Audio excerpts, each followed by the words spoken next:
네, 안녕하세요. 김정훈입니다. 오늘은 저기 미국 의사되기 오해와 진실이라는 주제로 말씀을 좀 드리고자 합니다. 요거는 2018년 5월 달에 USMLE 코리아에서 매치 설명회 했던 자료랑 뭐 거의 같은 거고요. 그때 또 설명회 때 못 오셨던 분들도 많이 계시고 해서 제가 뭐 이렇게 또 온라인으로 유튜브로 조금 설명을 드리면 좋겠다 싶어서 많은 분들이 보셨으면 좋겠다 싶은 생각이 들어서 따로 이렇게 제작을 하고 있습니다. 뭐 내용은 그 설명회 때 했던 거랑 거의 비슷하다고 생각하시면 됩니다.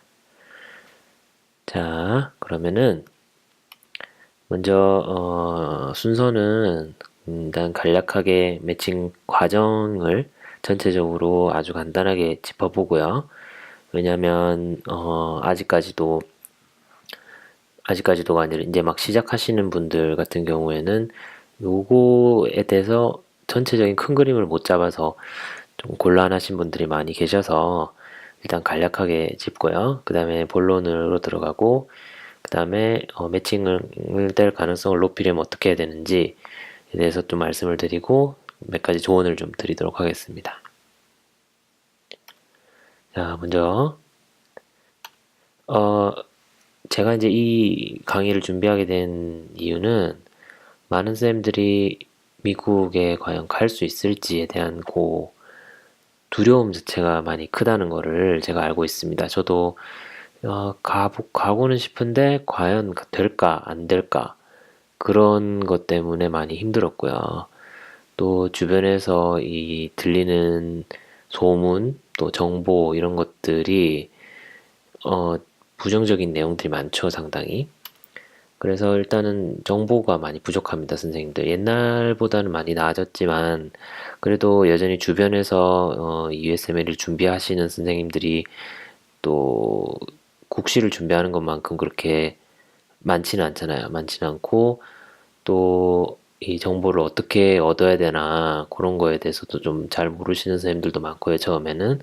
그러면은 막연하게 그냥 두려운 거죠. 상대방을 잘 알지 못하면 그런 생각이 많이 드니까요. 그래서 정보 부족 때문에 많은 선생님들이 일단 걱정을 많이 하고 계시고 또 이 주변에서 미국 간다고 하면 되게 부정적인 얘기들을 많이 합니다. 안 될 거라는 얘기, 가봤자 뭐 별로일 거라는 얘기, 그런 얘기들을 많이 해요. 그리고 좀 안타까운 거는 특히나 가려다가 준비하다가 어떤 이유로 포기하신 분들이 또 주변에서 오히려 더 그렇게 부정적인 이야기들을 많이 해주시거든요. 자기 옛날에 준비해 봤는데 그건 안 되는 거더라 뭐 이런 식으로.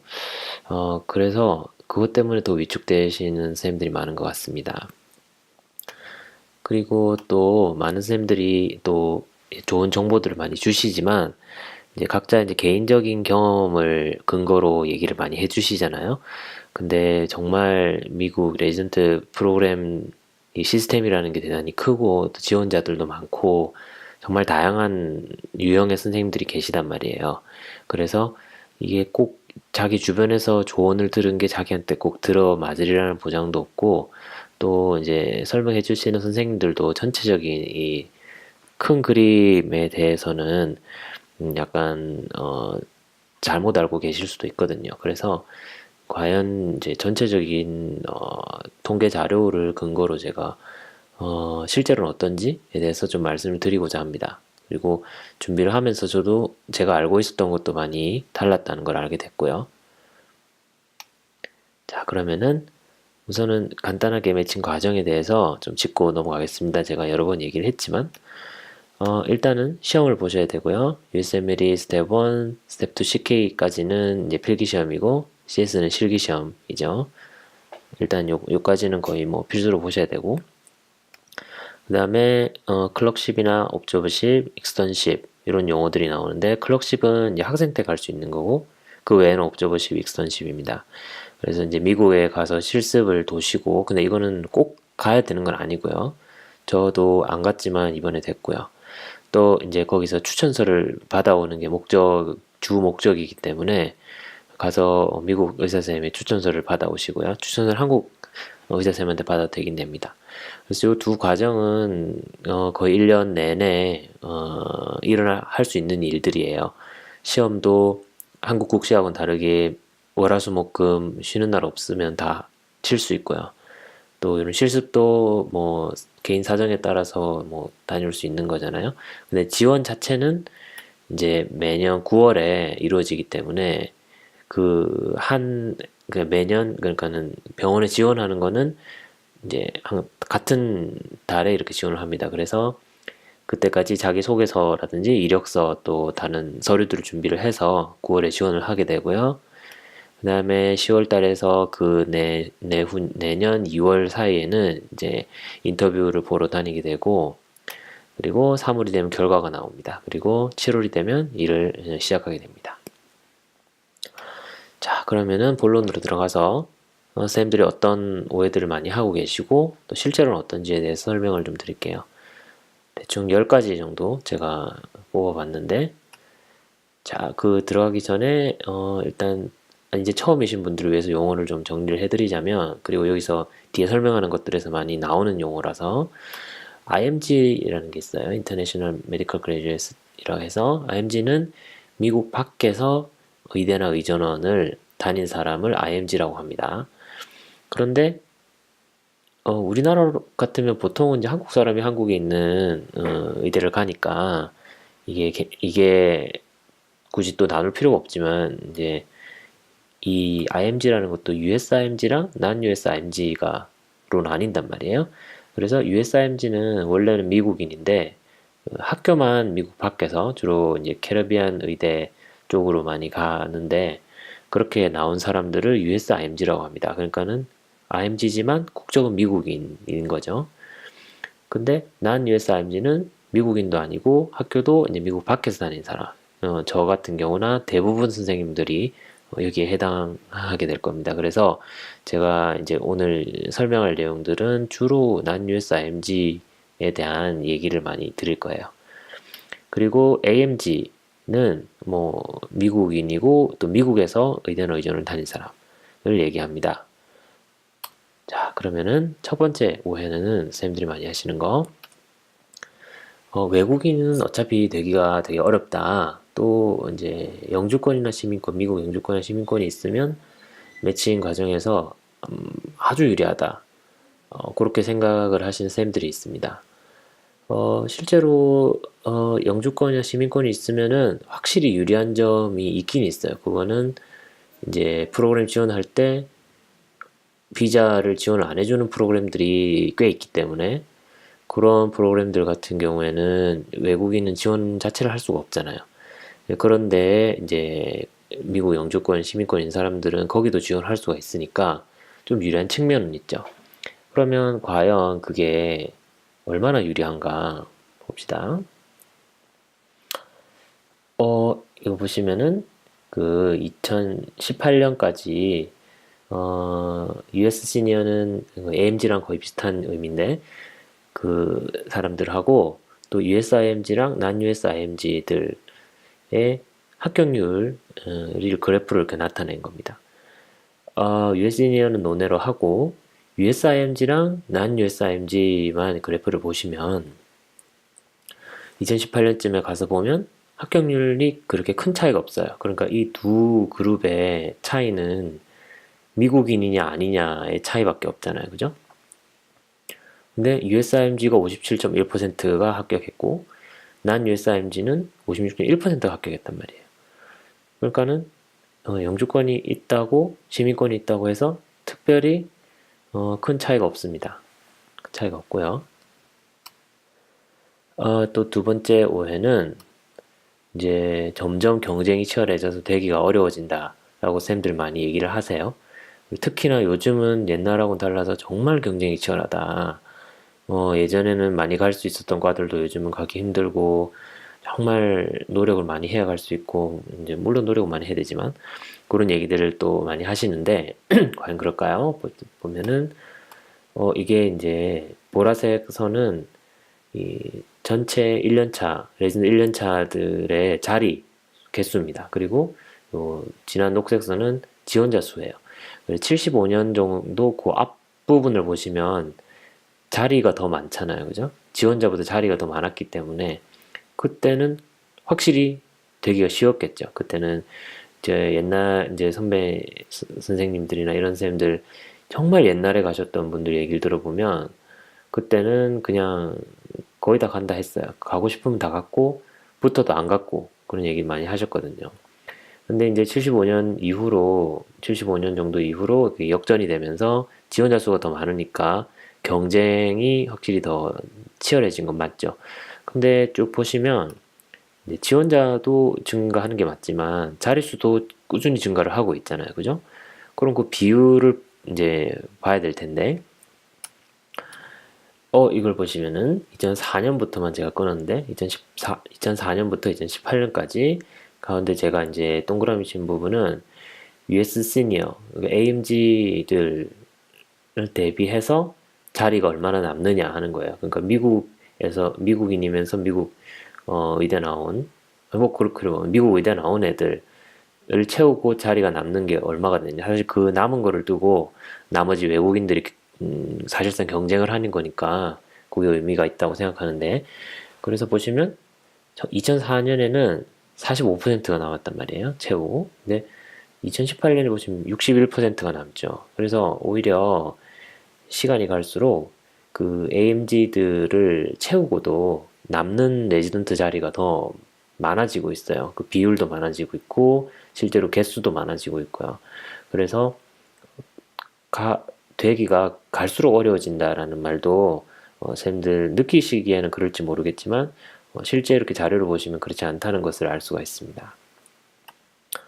또 한 가지 아까 눈치채셨는지 모르겠지만 지금 난 US 시티즌 IMG들이 합격할 확률이 56.1%로 1993년 이래로 최고의 합격률이었습니다. 그러니까 더더욱 되기가 어렵다는 말은 틀린 말이 되겠죠. 자, 그다음 세 번째 오해. 그 CS 시험, 실기 시험에 대해서 한국 쌤들이 특히 많이 걱정을 많이 하세요. 그래서 거기서 떨어졌다라는 이야기도 많이 들리고 주변에 준비하다가 포기하신 분들 중에 이 CS의 벽을 넘지 못해서 떨어졌다라고 얘기하시는 쌤들이 되게 많습니다.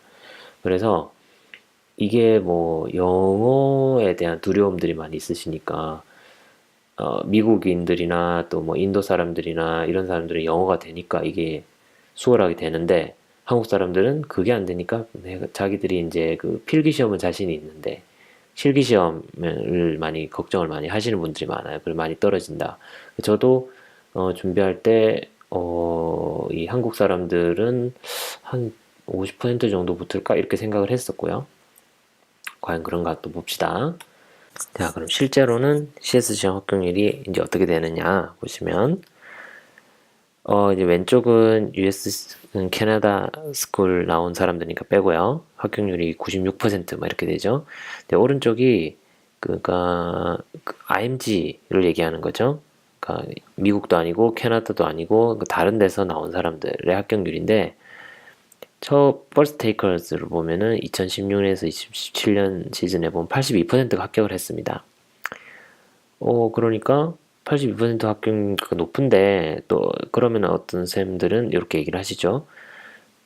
이 중에는 사실 이제 학교는 외국에서 나왔지만 그 미국인들 또 캐나다인들 또 그런 사람들의 합격률이 여기 반영이 됐을 테니까 왼쪽에 보시면 이제 그러니까 AMG들의 합격률이 96%막 이렇잖아요. 그러니까 이 오른쪽에 있는 82%에서도 그 미국인들이 뭐 한 90몇 % 합격한다고 생각하면 또는 뭐 인도 의사 선생님들이나 이런 사람들이 그렇다고 생각하면 그 외에 우리 한국 선생님들처럼 영어를 좀 자신 없는 분들의 합격률은 한 뭐 50%대가 되지 않을까 또 그렇게 생각을 할 수 있잖아요. 그죠? 근데 보시면 이게 이제 그 IMG들 중에서 그 미국인과 아닌 경우를 나눠서 본 거예요. 보시면 외국인이면서 첫 퍼스트 테이커 보면은 합격률이 81%예요. 아까 그와 비교해가지고 큰 차이가 나지 않잖아요. 그리고 그 위에 지금 표의 가운데 보시면은 US 시티즌의 펄스 테이크는 84%란 말이에요. 그러니까 이 미국인인 IMG나 외국인인 IMG나 합격률이 큰 차이가 없잖아요. 84%, 81%란 말이죠. 그러니까 사실은 우리가 이제 영어를 잘하는 사람들이 CS는 너무나 당연히 잘하겠거니 하는 것도 틀린 말인 거죠. 약간은 더 잘하지만 그렇게 큰 차이가 없어요. US 시티즌이 84%인데 합격률이 무슨 영어는 잘한다고 우리가 생각하지만 또 미국인이 아닌 의사 선생님들, 뭐 인도나 뭐 파키스탄 이런 데 온 사람들이 이거보다 더 높고 그렇다고 생각할 수는 없잖아요, 그죠? 그러니까 우리 한국 쌤들도 이 뭐 한국인 쌤들만 따로 통계는 없지만 미국인이면서 IMG인 사람들하고 큰 차이가 없는 거 보면 한국 쌤들도 실제로는 80% 정도 아마 합격할 것이다 이렇게 생각할 수 있습니다. 그러니까 여러분들이 너무 막연하게 실기시험 너무 걱정된다 이렇게 생각하실 필요가 없을 것 같아요. 그리고 그 다음 자료를 제가 보여드릴 건데 저도 이걸 보면서 놀랐는데 지금 CS 시험 Foreign Citizen의 First Take 합격률 81%잖아요. 보세요. 여러분들이 자신 있다고 생각하는 스텝 1, 스텝 2 CK의 Foreign Citizen First Take 합격률이 77%, 81%예요. 그러니까 오히려 필기시험에서 떨어질 확률이 더 높습니다, 오히려.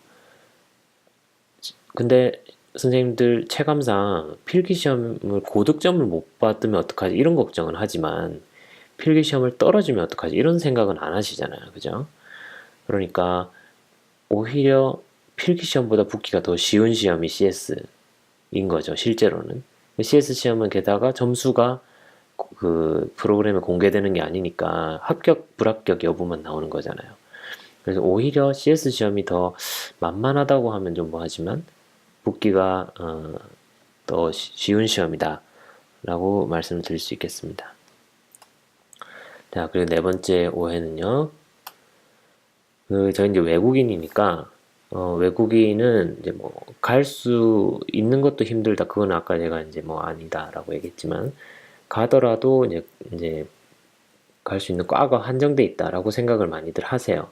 그래서 주로 이제 우리 같은 한국인 선생님들이 많이 가시는 과가 내과, 또 뭐 가정의학과, 정신과, 소아과, 병리과, 뭐 신경과 뭐 이런 정도는 주변에서 많이 보시는데 그러니까 이제 그런 과들이 자기한테 맞으면 다행이지만 다른 과를 원하는 쌤들 같은 경우에 조금 걱정을 많이 하실 거 아니에요. 자기는 무슨 이제 외과나 뭐 아니면은 또 뭐 안과나 좀 우리가 생각하기에 미국에 가면 되게 어렵다고 생각하는 과를 하고 싶은데 안 될 것 같다. 그러니까 차라리 한국에서 원하는 과를 하는 게 낫지 굳이 과를 바꿔서 미국에 가는 게 옳으냐 이런 얘기들도 또 많이 하시고 고민도 많이 하시고 또 실제로 과를 바꿔서 가시는 쌤들도 많고요.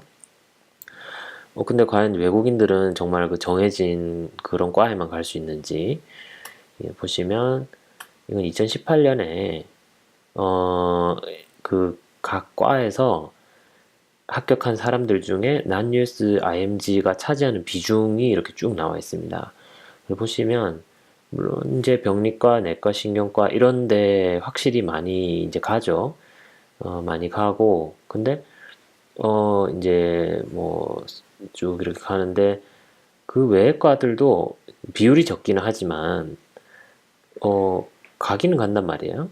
보시면은 선생님들이 되게 외국인으로서 가기 굉장히 어렵다고 생각하시는 흉부외과 또 한 8% 정도가 흉부외과에 난 US IMG들이 가 있고요. 또 신경외과도 한 5% 정도 있고 피부과도 그렇고 산부인과 뭐 성형외과 뭐 단위 막 이렇게 실제로는 가 있단 말이에요. 그러면 또 이것만 가지고는 좀 더 불안할 수 있죠. 왜냐면 가기는 가 있는데 도전했을 때 합격률이 얼마나 되느냐 그것도 중요하잖아요, 그죠? 또 이제 그것도 조사를 해봤는데 이건 이제 2016년 자료인데요. 그 non-US IMG가 이 특정 과들에 지원했을 때 합격할 수 있는 합격률이에요. 여기 보시면은 병리과, 내과, 마취과, 신경과, 이비인후과 뭐 피부과, 소아과 이런 데는 거의 50% 수준이잖아요. 여기서 보면은 아까 왜 난유스 IMG가 전체적인 통계로 봤을 때 합격할 확률이 56.1%였잖아요, 작년에. 그러니까 그거랑 비교해서 큰 차이가 없는 과들입니다. 여기 보시면은 선생님들이 가기 되게 어렵다고 생각하시는 마취과, 마취과도 좀 어렵죠. 마취과라든지 또 피부과, 이비인후과 이런 데는 약간 좀 상상을 안 하시잖아요. 아, 너무 어려울 것이다. 이렇게 생각을 하시잖아요. 우리나라랑 좀 다르거든요. 이게 인기 있는 과들이. 그래서 근데 의외로 그런 과에 만약에 도전을 했을 때 합격할 확률이 이렇게 생각보다 굉장히 높습니다. 굉장히 높고 오히려 가정의학과 합격률이 생각보다 낮죠. 생각보다 낮고 또 이제 정신과도 많이 간다고 생각하는데 정신과도 합격률이 30%가 안 됐단 말이에요. 그러니까 이렇게 쭉 보시면은 합격률이 선생님들이 생각하시는 거랑 달라요. 다르고 왜 그런데 이 선생님들이 이제 내과 뭐 이런 위주로 생각을 하시느냐면은 일단 제가 볼 때 워낙 내과가 일단 많이 뽑습니다. 내과 많이 뽑고 그 난유스들이 가는 과 중에 3분의 2가 내과에 자리가 많기도 하고 실제로 많이 갑니다. 그러니까 아, 내 약간 뭐 내과밖에 안 가는구나, 못 가는구나 이렇게 생각을 많이 하시는데 제 이렇게 실제로는 합격률도 높고 또 많이 다른 과에도 이렇게 많이들 가 계신단 말이에요. 그래서 그런 체감상 이유는 제 생각에는 일단 뽑는 수 자체가 적고 그러면 주변에서 보기가 힘들죠. 뭐 갔다는 사람들 다 들어보면 다 내과고 뭐 이러니까 그래서 아 내과는 되게 가기 쉽고 다른 과는 가기 힘들구나 이렇게 또 생각을 할 수가 있는데 그렇지는 않다는 거 어, 제가 또 얘기를 드리고 싶습니다. 그러니까 정말 다른 이런 외국인들이 잘 안 가는 과에 가고 싶다 하시면 그런 과들을 지원을 하시면서 혹시나 그래도 불안하시면 조금 뭐 백업 플랜으로 다른 과도 같이 지원을 하시고 미국은 그게 되거든요. 그러니까 그렇게 하시면 어, 충분히 어떤 두 가지 목적을 다 달성할 수 있지 않을까. 떨어질 거에 대한 불안감과 또 가고 싶은 과를 포기하기는 싫은 또 그런 것들을 달성할 수 있지 않을까. 저는 그렇게 생각을 합니다. 물론 돈은 조금 들겠지만 그래도 원하는 과를 할 수 있으면 충분히 그럴 만한 가치가 있다고 생각합니다. 자, 그리고 또 오해는 가봤자 시골에 있는 병원에나 갈 것이다 이렇게 생각을 많이 또 하시는 선생님들 있어요. 그리고 주변에서 뭐 미국 가는다고 얘기하면은 가봤자 이제 한국에서야 뭐 이렇게 막 좋은 대학병원에서 근무할 수 있고 서울에서 이렇게 대도시에서 근무할 수 있지만 미국에 가면 저기 사람도 없는 곳에 외국인들은 그런 데나 가서 일하게 된다 이렇게 또 얘기를 하시는 선생님들도 많은데 그렇게 얘기하시는 선생님들은 안타깝지만 실제로 미국에 이렇게 레지던트로 간 선생님들은 아니었거든요. 저 같은 경우도 그랬고. 그러니까 이제 과연 이제 그게 말이 맞는지 보면은 상식적으로 생각해 보면은 말이 안 됩니다. 왜냐면 일단 결과 보시면 이, 이, 이 포린 IMG들의 90% 이상, 91.2%가 다 도시에 살고 있어요. 도시에서 일을 합니다. 왜냐면 도시에 사람도 많고 병원도 많고 그러니까 확률상 저희는 도시에 갈 확률이 당연히 높은 거죠. 미국인이고 한국인이고 간에. 너무 당연한 얘기고 이거는 이제 한국 통계는 아니고 중국계 이런 자료인데 중국인 중국 출신 메디컬 그래주들이 어디서 근무하느냐 여기 이제 빨간색으로 표시된 데를 보시면 다 대도시잖아요. 뉴욕, 시카고, 뭐 로스앤젤레스, 뭐 또 휴스턴, 댈러스 뭐 이렇게 그러니까 당연히 도시로 많이 갈 수밖에 없습니다. 시골로 가시는 게 더 힘들 거예요, 오히려. 그러니까 가봤자 시골이나 간다. 이것도 이제 틀린 말이라는 거. 또 이제 여섯 번째, 쌤들이 많이 생각하시는 게 영어에 대해서 너무 걱정을 많이 하시다 보니까 원어민 수준으로 영어를 못하면 어지간히 영어를 잘하는 거랑은 안 된다. 원어민 수준으로 안 하면 안 된다. 또 한국 의사들은 이 다른 거는 다 뛰어난데 영어 때문에 뽑히는데 손해를 굉장히 많이 본다. 이렇게 또 생각을 많이 하십니다. 저도 그게 또 걱정이었죠. 저도 걱정이었고, 제가 간다고 했을 때 이제 얘기하시는 쌤들도 자기 주변에서 어렸을 때 외국에 살다 와서 영어에 문제가 없는 사람들은 가는데 그 외에서 가는 걸 못 봤다. 이렇게 또 얘기를 많이 하세요. 과연 그런가? 봅시다. 실제로 이게 이제 IMG들 중에 매치된 사람이 이제 요 진한 파란 그래프고 안 된 사람이 여기 녹색 그래프인데 그 중에서 영어가 네이티브인 사람의 비율입니다. 그래서 제일 왼쪽에 올 스페셜티를 보시면은 합격한 사람의 24%는 영어가 네이티브. 그 다음에 떨어진 사람의 18%는 영어가 네이티브예요.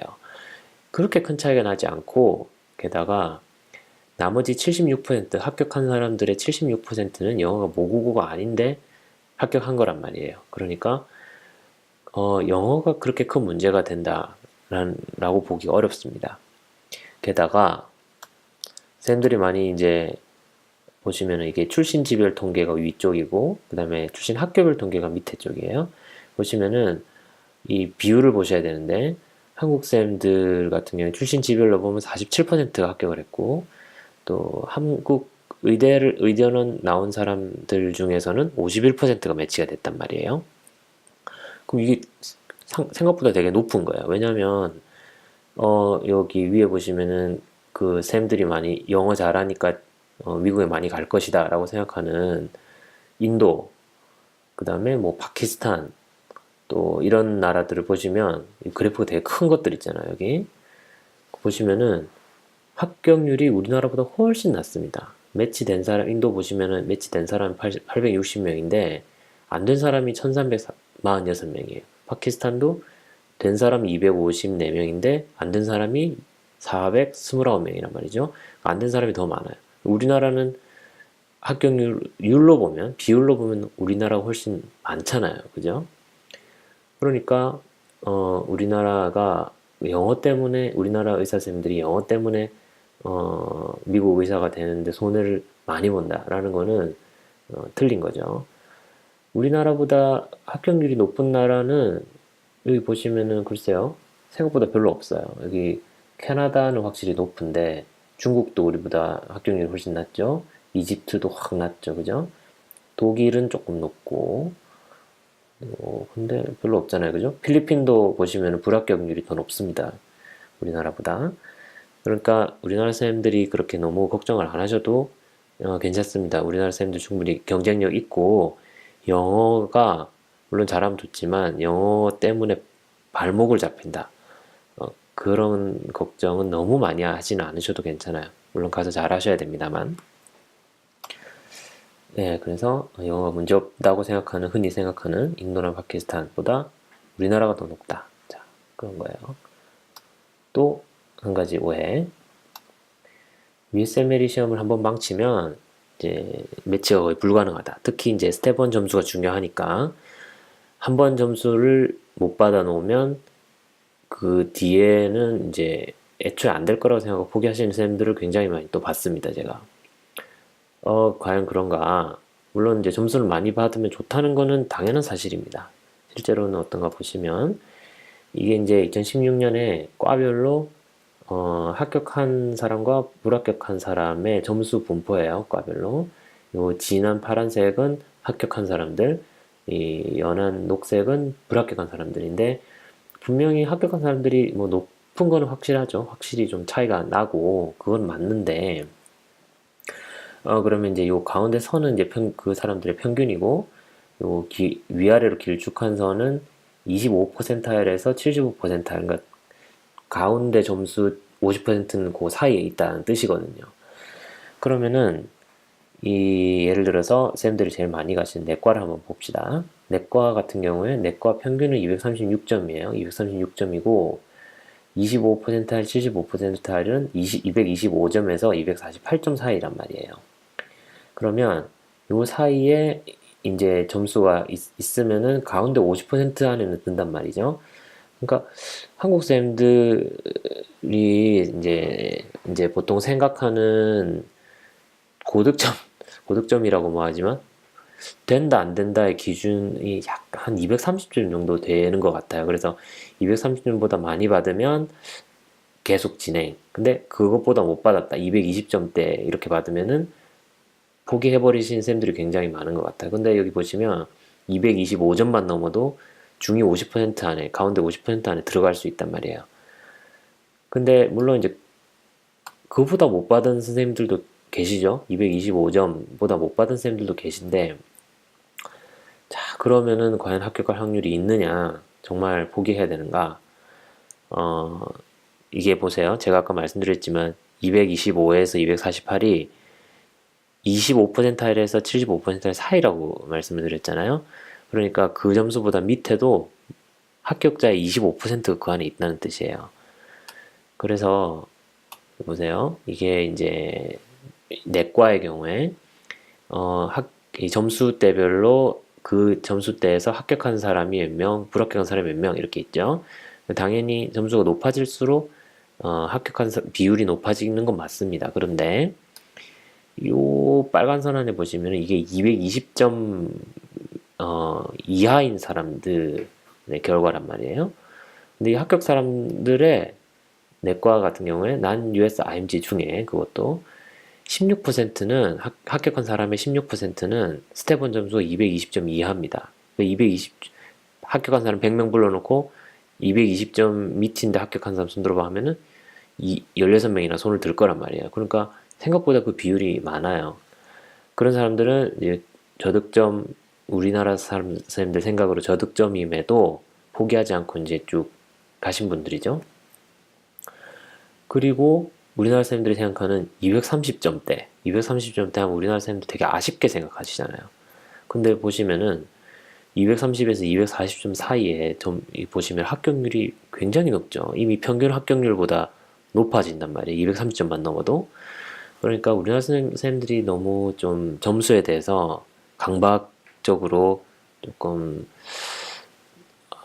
너무 상향평준화가 돼가지고 그리고 점수 하나로 너무 그 뒤에 일들을 약간 판단해 버리시는 경향이 좀 있는 것 같은데 그 외에도 만회할 수 있는 기회도 충분히 많고 또 일단 여기저기에 리뷰 같은 걸 남기시는 분들은 잘 본 선생님들만 남긴단 말이에요. 그러니까 그것만 자꾸 보다 보면은 자기 자신이 되게 좀 비참해질 수가 있는데 실제로 전체적으로 보면 그렇지 않습니다. 물론 저도 이제 스텝 1은 조금 못 봤기 때문에 리뷰를 안 남기고 스텝 2는 잘 봐서 남겼지만 그런 게 있다는 걸 좀 염두에 두시고 자기 점수에 대해서 너무 비관하지 마시고 이렇게 점수가 낮아도 합격 확률이 합격하시는 분들이 대단히 많다라는 거를 아셨으면 좋겠습니다. 자, 그 다음에 또 여덟 번째 오해는 연구나 논문 이런 게 필수다 이렇게 생각하시는 쌤들이 많이 있어요. 왜냐하면 요새 뭐 취직도 그렇고 또 뭐 여러 가지 사회에서 다들 스펙이 너무 상향 평준화되다 보니까 뭔가 그 점수, 그다음 추천서 이것만 가지고는 부족한 느낌이 든단 말이죠. 그래서 뭔가 논문 쓴 것도 좀 있어야지 뽑아줄 것 같고 연구한 경력도 있어야 뽑아줄 것 같고 그런 기분이 들잖아요. 그리고 실제로 같이 준비를 해보시면 일단 레지던트를 마치신 분들은 이미 이런 것들이 좀 있거든요. 있고 없는 쌤들 중에서도 뭐 미국에 가서 연구를 한 경력이 있다든지 이런 것들이 있어서 저는 그게 하나도 없었어요. 그래서 이게 없어서 안 되면 어떡하지? 만약에 안 되면 어디 가서 또 연구를 또 추가를 해서 스펙을 쌓아야 되나? 이런 생각을 좀 했는데 과연 그런지 보시면 일단 연구 경력 쪽으로 보시면은 이게 합격한 분들이랑 아닌 분들 물론 이게 다 그 난 USIMG에서 그 연구 경력이 몇 개나 있느냐를 가지고 이렇게 표를 만든 건데 합격자 불합격자 사이에 그렇게 큰 차이가 없는 것 같죠. 그죠? 파란색 녹색 사이에 물론 다 개수가 있긴 있지만 차이가 없는 게 중요하잖아요. 그죠? 그래서 실제로 이제 이거를 이제 분석한 밑에 글에도 보면은 전체적으로 큰 차이가 없다. 그러니까 있다고 합격하고 없다고 합격하고 이런 게 아니라는 그런 얘기입니다. 그리고 또 이제 논문 출판 같은 경우에 또 보시면은 좀 의외로 많아요. 많아서 저도 좀 놀랐는데, 저는 하나도 없는데 이렇게 많은 사람들이 이런 논문 출판 경력을 가지고 이렇게 지원을 했다라는 거.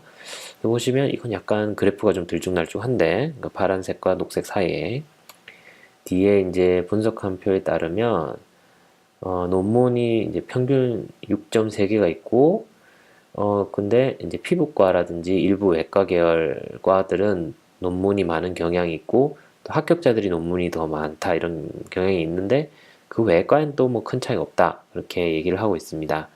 그러니까 논문이 내가 없다고 해서 조금 어, 너무 걱정을 하지 않으셔도 돼요. 물론 뭐 있으면 뭐 뭐든지 있으면 다 좋죠. 좋은데 논문 연구 이런 게 없다고 난 안 될 거야 뭐 이렇게 걱정을 너무 많이 안 하셔도 괜찮을 것 같습니다.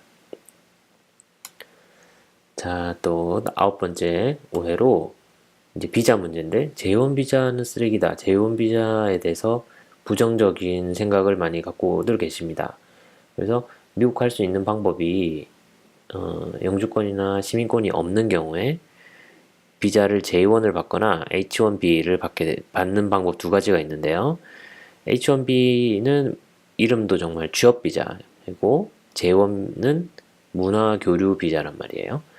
그리고 J1에 되게 제약이 많다고 생각을 하시고, H1B로 받아서 미국에 가야만 정말 뭔가 좀 떳떳하게 가는 것처럼, 그 J1 비자로 가는 거는 약간, 뭐라 그러나, 임시직처럼 가는 것처럼 이렇게 또 생각을 하고 말을 하고 이런 선생님들이 좀 계시거든요. 그리고 실제로 J1으로 간 사람들이 H1B로 왔으면 좋았겠다, 뭐 이런 얘기도 많이 하시고, 그래서 J1 비자에 대해서 부정적인 얘기들 많이 하시는데, 뭐 저도 사실 이번에 가는 거라서 실제로 겪어보지는 않아서 잘 모르겠지만, 표면상으로 이제 드러나는 그런 문제들이나 이런 걸 보시면, 일단 J1 비자를 제일 꺼리는 제일 치명적인 부분이 수련 후에 2년 동안 본국에 귀환해야 되는 의무가 있습니다. 이거는 J1으로 가면은 무조건 한국에 다시 2년 와야 되는 의무가 있어요. 그러니까 이것 때문에 실컷 이제 수련받고 와가지고는 약간 뭐 한국으로 쫓겨나는 그런 느낌이 드시는 거죠. 그래서 요것 때문에 J1을 대단히 꺼리시는, 요게 가장 아마 큰 이유인 것 같은데, 근데 이거를 이제 아시는 분은 아시겠지만 미국에서 3년간 웨이버를 하면 요거를 면제받을 수 있단 말이에요. 그리고 실제로 거의 다 이렇게 다들 하시고요. 굳이 중간에 한국으로 2년간 나오시는 쌤들은 거의 못 받습니다. 못 받고, 그리고 3년간 웨이버가 이게 말로는 어떤 의료 취약 지역이라고 하는데, 적어도 제가 본 쌤들은 다 좋은 동네에서, 좋은 동네를 하면 그러니까 뭐 좀 보기에 사람이 살 수 있는, 또 이제 대도시에도 이런 자리들이 많이 있고요.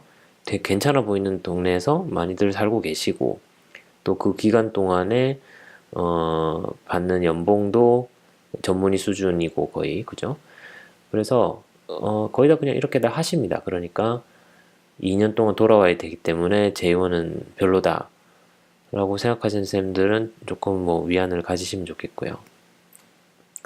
그리고 J1이 장점도 좀 있어요. 일단 받기가 쉽죠. 왜냐하면 H1B는 병원에서 이 사람의 비자를 서포트 해줘야 되기 때문에 돈도 많이 들고, 좀 그래서 좀 귀찮아하기 때문에 애초에 그냥 H1B를 안 주는 데가 많지만, 외국인을 받는 병원 중에 J1은 자기들이 서포트하는 게 아니란 말이에요. 저기 ECFMG에서 일괄적으로 이게 책임을 지고 해주기 때문에 병원에는 큰 부담이 없어요. 그래서 주는 데가 많기 때문에 일단 뭐 받기가 쉽죠. 그 다음에 H1B는 일 시작 열흘 전부터 미국에 갈 수 있지만 J1으로 가면 30일 전부터 들어갈 수 있단 말이에요. 그러니까 일 시작하기 전에 처리해야 될 일들이 많잖아요. 집도 구해야 되고, 차도 구해야 되고, 뭐, 여러 가지, SSN도 받아야 되고, 뭐, 오리엔테이션도 가야 되고, 일이 많은데, 물론 H1B로 가시는 분들도 다 뭐 잘 해내시지만, 아무래도 좀 시간적으로 여유가 있으니까, 정착을 준비하는 데도 좀 도움이 된다라고 볼 수가 있습니다.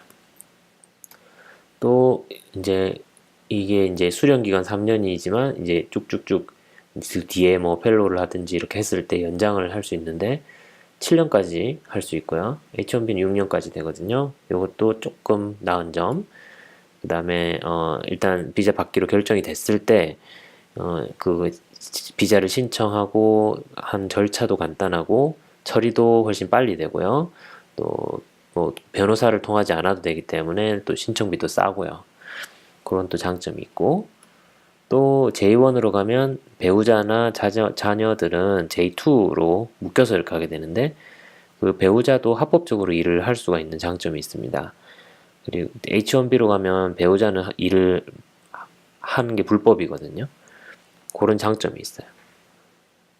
그리고 어차피 J1으로 미국에서 일하고 있는 의사쌤들이 10,000명이 넘어요.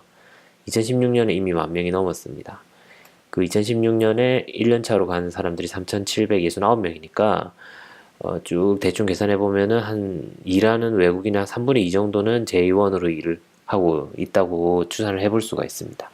그러니까 뭐 주변에 다 일하는 외국인들은 많이들 이렇게 J1으로 일을 하니까 걱정하지 않으셔도 되고, 또 어차피 어쩔 수 없어요. J1밖에 안 해주는 데가 제법 많기 때문에 그것 때문에 뭐 미국을 안 가른다 이렇게 하실 거는 좀 아닌 것 같고, 그냥 쭉 지원해보고 뭐 H1B 해주는 데 가면 좋지만 J1까지 자기가 이제 선택지를 넓히면 훨씬 기회가 많으니까 그렇게 생각하시면 좋을 것 같습니다. 물론 이제 뭐 H1B 갈 수 있으면 좋죠. 조금 속 편한 면은 있죠. 그렇다는 거. 자, 그 다음에 마지막 10번째 오해는 준비하는 과정에 이제 드는 비용을 좀 많이 걱정을 하세요. 시험 비용 자체도 각 과정별로 100에서 200 사이로 돈이 들고, 또 교재비, 또 시험 치러 이제 미국에 왔다 갔다 해야 되고 체류비, 인터뷰하는 비용, 또 이 지원할 때 병원 지원할 때 또 돈이 드니까요. 그래 준비 과정에서 돈이 너무 많이 든다고 생각을 해서 걱정을 또 하시는 쌤들이 또 많이 계신데, 얼추 어느 정도 드는지를 제가 말씀을 드리면, 일단 순수하게 시험 비용만 스텝 3까지 다 봤을 때 한 700만 원 정도면은 시험 비용은 다 될 수가 있습니다. 그 외에 이제 뭐 병원 지원비, 뭐 책값은 그렇게 크게 많이 안 들고요. 한국 교재들보다 비싸지만 그래도 이런 전체 비용에 비하면 그렇게 많이는 안 드는데, 병원 지원비가 뭐 몇백 들 거고요. 인터뷰 비용 요게 좀 많이 들죠. 다 포함하면 한 1,500에서 2천만 원 정도 드는데, 학생쌤들이 생각하기에는 좀 크다고 느껴질 수 있겠지만, 일단 남자쌤들 같은 경우 공보이나 군의관으로 일을 해도 충분히 3년 동안 이 정도 금액은 감당을 하실 수 있는 수준이고요. 또 이제 나와서 이렇게 좀 일을 하시면서 모으시면 일단 합격하는 데까지 드는 비용은 그렇게 경제적으로 많이 부담이 되는 그런 수준은 아닙니다. 이 정도라는 거. 자, 그러면은 일단 오해와 어떤 그에 대한 실제로는 어떤지에 대한 얘기는 여기까지 하고요. 그러면은 과연 미국 레지던트의 매칭 별 확률을 높이려면 어떻게 해야 되는가? 이런 이제 변수들이 있잖아요. 점수, 추천서, 뭐 졸업 이후 년도, 자기소개서, 뭐 영어, 뭐 이런 것들 어느 정도 영향을 줄 수도 있는 이런 변수들이 많이 있는데, 이제 뻔한 얘기지만 이 모든 변수들을 다 열심히 준비를 하시면은 매칭 확률이 높아지겠죠. 점수도 잘 받아놓고, 또 추천서도 잘 받아놓고, 졸업하고 되도록 빨리 지원하고, 이런 것들을 갖추면 되는데, 제가 드리고 싶은 말씀은 이게 병원들마다 또 프로그램들마다 사람을 뽑을 때 중요하게 생각하는 변수가 좀 다르단 말이에요.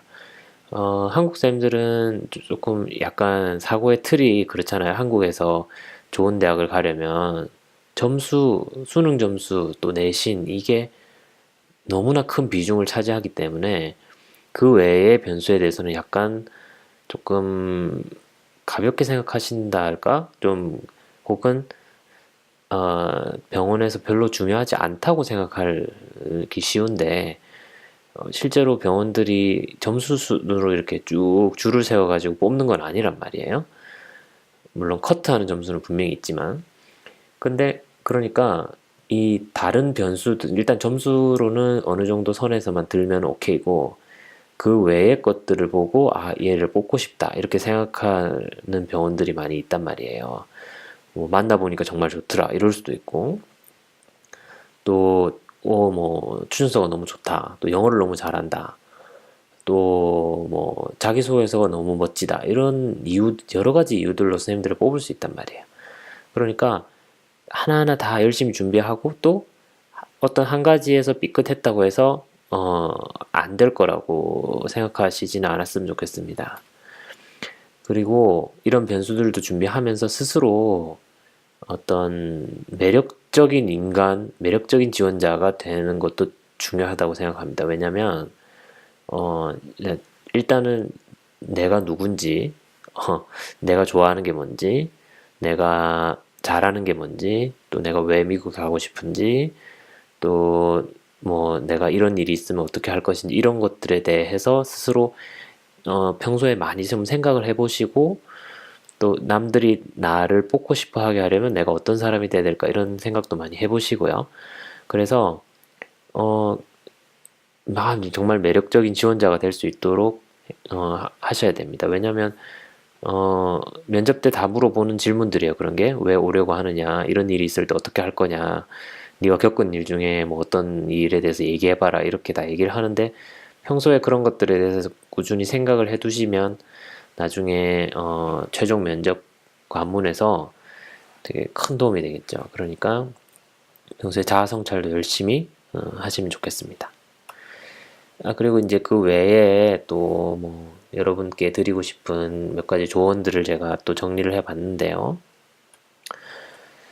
일단은 무조건 자신감. 한국 쌤들 너무 자신감이 없는데 저도 그렇고 아무래도 좀 뭐 겸손이 미덕인 나라다 보니까 잘한 거에 대해서도 좀 얘기하기가 좀 그렇고 또 못한 거는 너무 자책하게 되시고 또 남들은 다 좀 대단한 것 같고 또 어떤 잘한 거를 또 포장하는 걸 또 한국 쌤들이 잘 못하시니까 그런 면들이 있는데 일단 쌤들 같은 경우에 다 이미 한국에서 되게 치열한 입시 경쟁을 뚫고 의사 또는 뭐 의대생, 의전원생 되신 분들이고 정말 그동안 노력도 많이 하셨고 또 내가 본인이 본인을 느끼는 것보다 주변 사람들이 선생님을 생각하는 거를 보면은 훨씬 더 높게 친단 말이에요.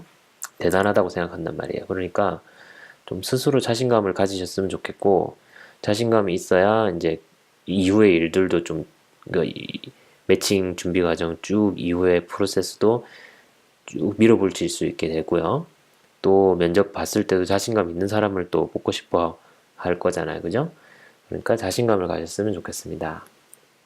또 일단 가느냐 아니냐 이걸 결정하는 건 되게 중요해요. 왜냐하면 가서 후회할 수도 있고 그게 안 맞을 수도 있잖아요. 안 맞는 사람들도 있을 수 있잖아요.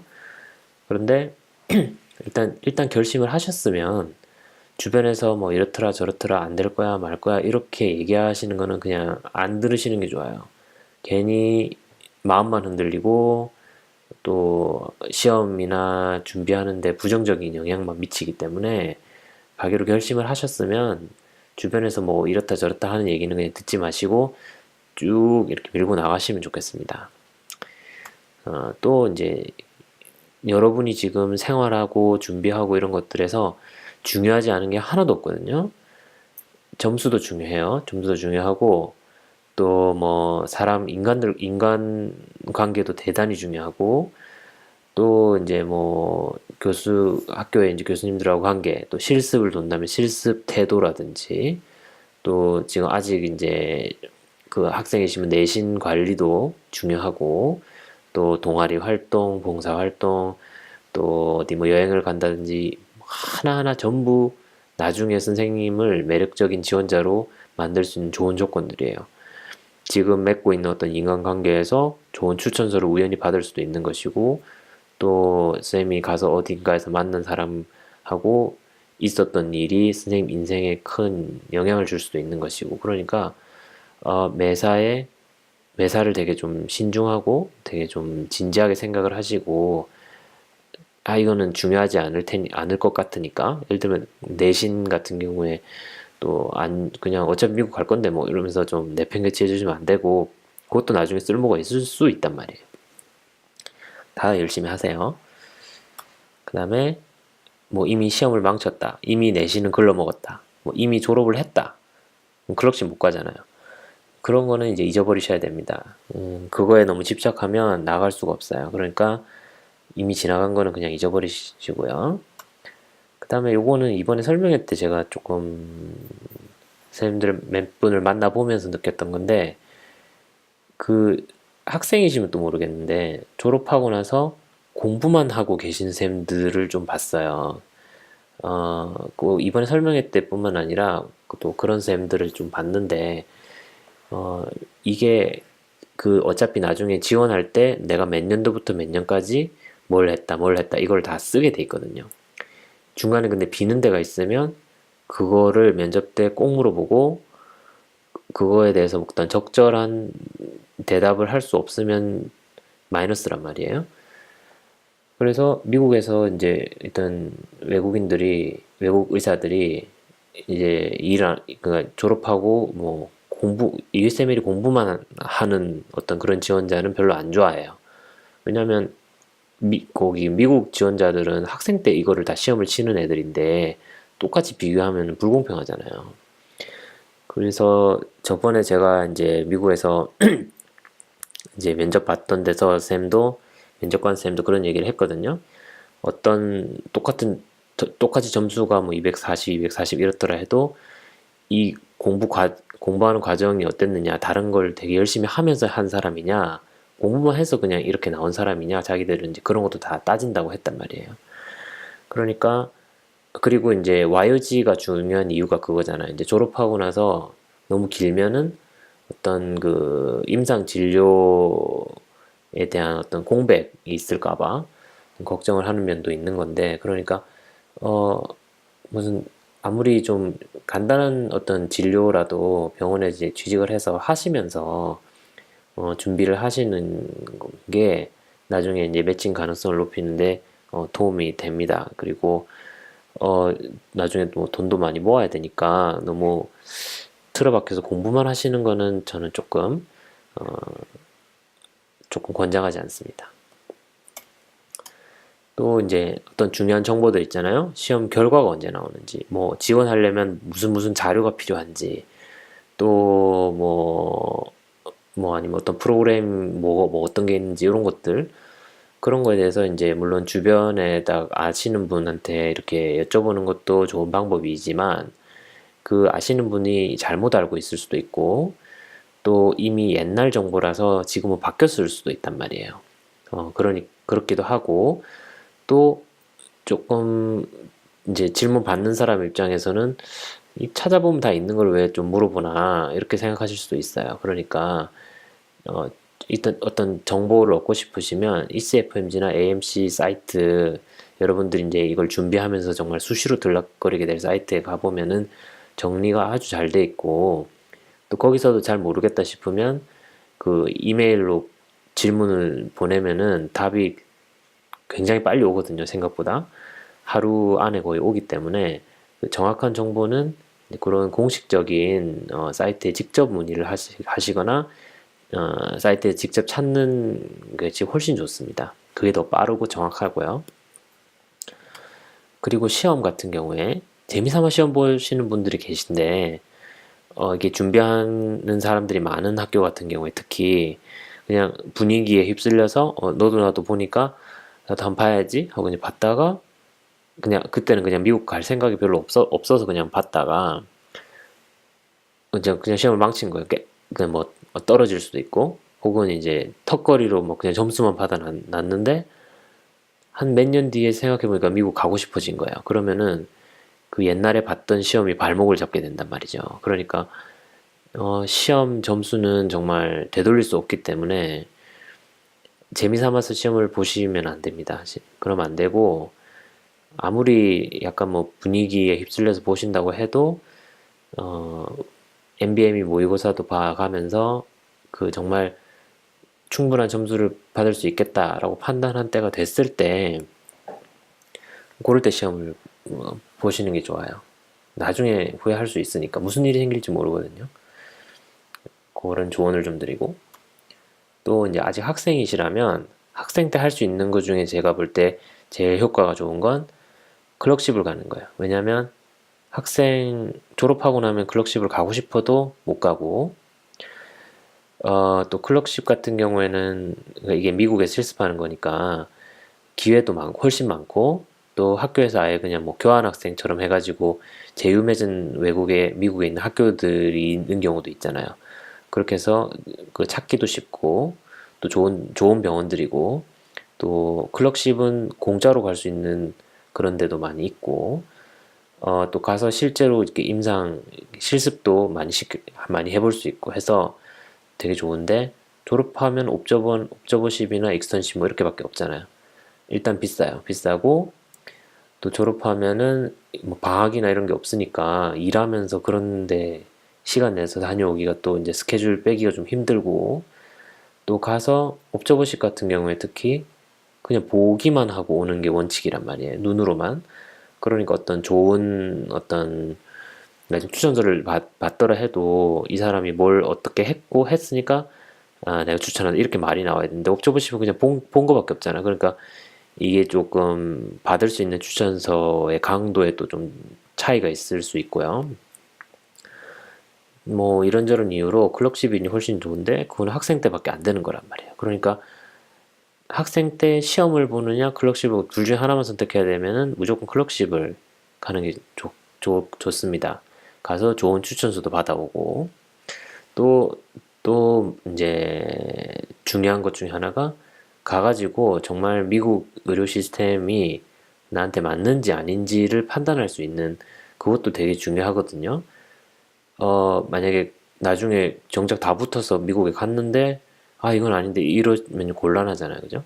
그러니까 정말 겪어보고 이게 정말 내가 가고 싶다라는 계기가 될 수도 있고, 반대로 미국에 겪어보니까 한국이 낫겠다 이렇게 판단할 수도 있고. 그러니까 선생님의 어떤 인생의 방향을 결정하는데 대단히 어떤 중요한 나침반 역할을 할 수 있기 때문에 학생 때 클럭십을 갈 수 있으면 꼭 이제 가는 거를 추천합니다. 저는 이제 못 갔다 와서 나중에 이제 합격할 때까지 계속 불안했거든요. 그리고 이제 영어는 이제 계속 해야 되죠. 뭐 나중에 인터뷰 닥쳐가지고 하시면은 이게 늦고, 지금부터라도 어차피 미국 가서 일하실 생각이시면 잘할수록 좋으니까 꾸준히 하시는 걸 추천드리고, 이제 뭐 말하기만 한다든지 듣기만 한다든지 그렇지 마죠. 장르를 가리지 말고 단어도 많이 공부하시고 글도 많이 보시고 또 쓰기도 많이 하시고 말하기도 많이 하시고 하시는 게 좋겠습니다. 가서 물론 이제 회화가 물론 많이 중요하겠지만 그 외에 뭐 어떤 영어로 된 글도 빨리빨리 읽어야 되고, 영어로 또 장문도 빨리빨리 해야 되고, 또 모르는 단어 같은 것도 많이 나오면 안 되니까 장르를 가리지 말고 꾸준히 하시면 좋겠습니다. 예, 그리고 또 준비하는 동안 될 수 있으면 돈도 많이 모아두시는 게 좋습니다. 왜냐면 시험 준비 자체는 아까 말씀드린 정도 수준이면 되는데, 이제 막상 돼가지고 미국에 가시려고 하면 미국 생활비가 만만치 않거든요. 그래서 레지던트 월급으로 조금 빠듯할 수 있기 때문에 조금 한국에서 미리 조금 돈을 많이 모아서 준비하시면 좋습니다. 자, 그리고 이거는 제가 이제 뭐 매칭이라는 게 사실은 어떤 뭐 사람으로 보면은 좀 이렇게 연애하는 거랑 좀 비슷하다고 생각을 할 수 있는데, 이름도 매치고요. 그래서 어, 제가 만약에 선생님들이 어, 어떤 마음에 드는 사람이 나타났다고 생각을 해봅시다. 그래가지고 그러면은 어떤 예를 들면 너무 이제 마음에 들어요. 그러면 이제 어떤 방법들이 있을까요? 첫 번째, 어차피 나는 안 될 거야 라고 생각을 하고 포기해 버리시는 그런 분들이 있을 수 있겠죠. 그래서 정말 마음에 들지만 너무 뭔가 높은 벽이라고 생각을 하고 애초에 시도조차 하지 않고 포기하는 그런 사람이 있는 반면에, 또 어떤 사람은 아무런 준비 없이 그냥 사귀자 이렇게 뭐 좋아한다 이렇게 해야 하는 사람도 있겠죠. 그러면은 뭐 많이 경험해 보셨겠지만 확률상 뭐 실패할 확률이 높죠. 그래서 정말 저 사람이랑 내가 뭐 만나고 싶다 그러면은 준비를 철저히 해야겠죠. 합리적으로 생각을 해보면 뭐 저 사람이 나를 좋아할 수 있게끔 어떤 스펙도 갖추고 뭐 외모에도 뭐 신경을 써야 될 것이고 저 사람이 좋아하는 게 뭔지를 또 미리 잘 파악을 해서 또 어떻게 보면 일종의 밀당 같은 것도 적절히 섞어주면서 준비를 해서 딱 이제 저 사람이 나를 선택할 수 있게끔 하는 게 제일 확률이 높겠죠. 물론 그래도 사람 사이의 관계에서도 실패할 수가 있듯이 어, 매칭도 마찬가지입니다. 매칭도 애초에 미국에 가겠다. 뭐 어떤 병원에 가고 싶은데 미국에 있는 병원에 가고 싶은데 지레 난 안 될 것 같다 하고 이제 애초에 포기하시는 분이 있는 반면에 가고는 싶은데 그렇단 얘기예요. 또 반면에 어떤 사전 조사라든지 준비 과정이라든지 또 그런 게 대해서 좀 미흡한 채로 뭐 어떻게든 되겠지 하고 너무 준비 없이 또 이렇게 도전하시는 분들 또 이제 좀 실패할 확률이 높으실 것이고, 이제 철저히 준비를 해서 딱 마음 먹었을 때부터 점수도 준비하고 클럭십도 준비하고 추천서도 준비하고 이렇게 잘 준비를 해서 도전하시면 제일 좋은 결과가 있을 것입니다. 또 이건 너무 진부한 어떤 표현이지만 똑같은 것을 보고도 긍정적으로 생각하는 사람이 있고 부정적으로 보는 사람이 있잖아요. 그래서 아까 제가 이제 매치 난 US IMG로 매치될 확률이 2018년에 56.1%라고 했는데 이거를 보고 와 그렇게 많이 되다니 나도 희망을 가져도 되겠다 이렇게 생각하시는 쌤들도 있는 반면에 반은 떨어진다는 얘기잖아 이러면서 조금 오히려 부정적으로 생각하시는 분도 계시겠죠. 그리고 사실은 앞에 제가 이제 쭉 이렇게 보여드렸던 통계 자료를 가지고 똑같은 자료로 제가 이 강의 내용을 대단히 부정적으로도 만들 수가 있어요. 똑같은 내용이지만 이걸 가지고 이거 보세요 선생님들 한국 선생님들은 되게 어렵습니다 솔직히 이렇게 바꿀 수도 있는 내용들이거든요. 그러니까 그런 객관적인 어떤 사실은 뭐 누구에게나 똑같겠지만 그걸 어떻게 받아들이고 어떻게 활용하느냐 그거는 이제 선생님들이 어떻게 생각을 하시느냐에 따른 것이고 당연히 긍정적으로 좋게 이제 받아들여서 자신감을 얻고 용기를 얻는 데 활용을 하시는 게 어차피 뭐 상황은 누구에게나 똑같은 거니까요. 그 매치될 확률을 높이는데 큰 도움이 될 거라 생각합니다. 그리고 프로그램들에서도 이런 긍정적인 사람들을 뽑고 싶어 하죠. 그러니까 긍정적으로 생각을 하시면 좋겠습니다. 자, 마지막으로 제가 또 마무리를 하자면 제가 이제 겪어본 바 매치라는 거는 생각했던 것보다는 힘들어요. 저는 좀 도전 시작했을 때는 좀 가볍게 생각을 했었고요. 근데 그래서 이제 그 과정이라는 게 제가 처음에 생각했던 것보다는 정말 길고 힘들고 지루하고 또 걱정도 많이 되고 마음도 쓰이고 했지만 여러분들이 생각하고 걱정하는 것처럼 안 될 것 같다. 그거보다는 쉬워요. 그러니까 어, 각오는 단단히 하시되 열심히 준비하시면 틀림없이 이제 될 것이다. 그렇게 생각을 하시면 좋겠습니다. 또 이제 걱정을 해서 걱정이 없어지면 걱정이 없겠네라고 제가 요새 좀 잘 마음에 좀 와닿는 글이라서 넣었는데, 걱정을 해도 선생님들 걱정거리가 없어지지 않거든요. 그 시간에 한자라도 더 보시고 또 프로그램에 대해서 조금이라도 더 이렇게 정리를 하시고 확인을 하시고 준비를 하시고 하시면 좋은 결과가 있을 겁니다, 선생님들. 자, 여기까지이고요. 제가 그 매치 설명회에서 했던 것보다 좀 많이 길어졌는데, 제가 거기서 좀 얘기하고 싶었지만 시간 관계상, 그리고 좀 빠뜨린 부분도 여기 좀 많이 들어갔을 것이고요. 좀 재미는 없었지만 그래도 쌤들이 좀 객관적으로 실제로 전체적인 큰 그림 봤을 때는 상황이 이렇다라는 걸 파악하는 데 도움이 됐었으면 좋겠습니다. 제 이메일이랑 여기 지금 유튜브 채널 있는데 궁금하신 점이나 혹시 제가 좀 뭐 설명을 잘못했다거나 또 이런 점 있으면 언제든지 메일로 연락을 주시면 제가 가능하면 되도록 다 답을 해드리도록 하겠습니다. 네, 감사합니다.